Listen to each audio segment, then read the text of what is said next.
When was the last time you felt excluded?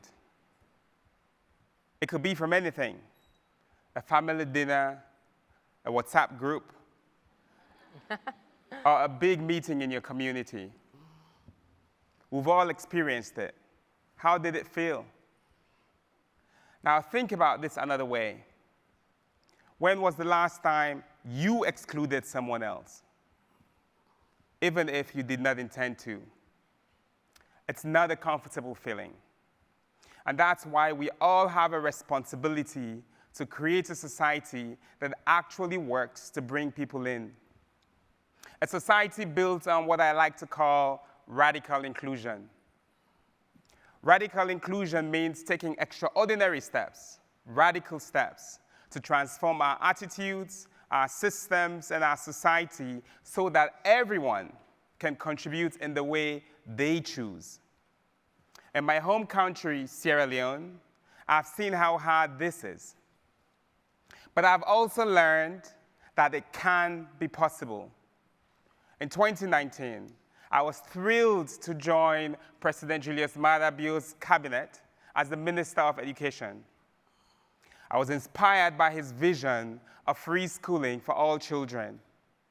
But on the same day I was sworn in, President Bio also announced his intention to uphold the country's decade-long ban on pregnant girls attending school. I almost walked away from what was my dream job before I even sat at my desk. But then I realized this was an opportunity, not just for me, but for our entire country. You see, in Sierra Leone, almost 3 in 10 girls have a child before 18. Yet, we have these deeply embedded social norms that make it easy to justify excluding pregnant girls from school. It's just the way things are, I was told. You wouldn't understand. Well, they were right about that. I couldn't understand. Girls don't just get pregnant on their own, you know?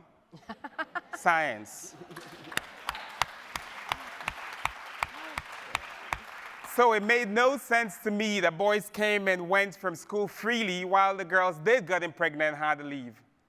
Many of those girls were also kicked out of their parents' homes or pressured to get married. And the sad reality is their prospects rarely improved from there. These girls had little chance of ever starting a business or finding a job. They were more likely than their peers who stayed in school to be stuck in a cycle of poverty.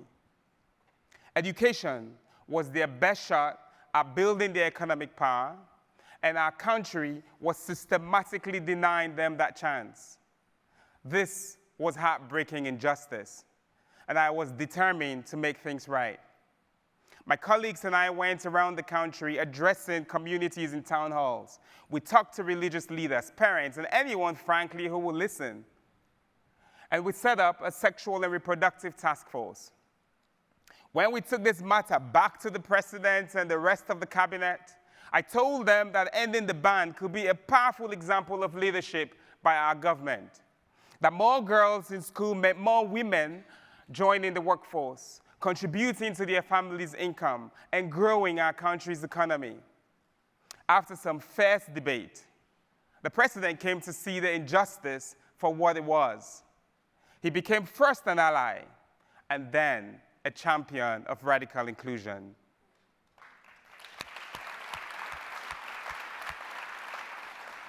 In 2020, Sierra Leone began welcoming pregnant girls back to the classroom.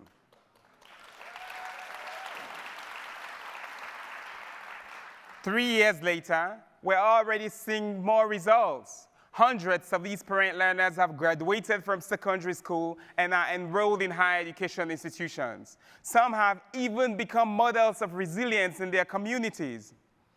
Take my friend Magdalene. She's from a very poor family in one of the most remote parts of Sierra Leone. The odds were stacked against her from the moment she was born.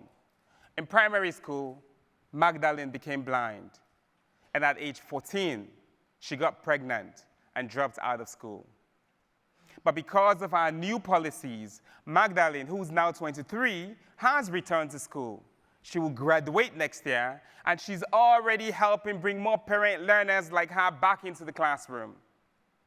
Magdalene is a perfect example of why when you educate a girl, you don't just build her power, you also develop a nation.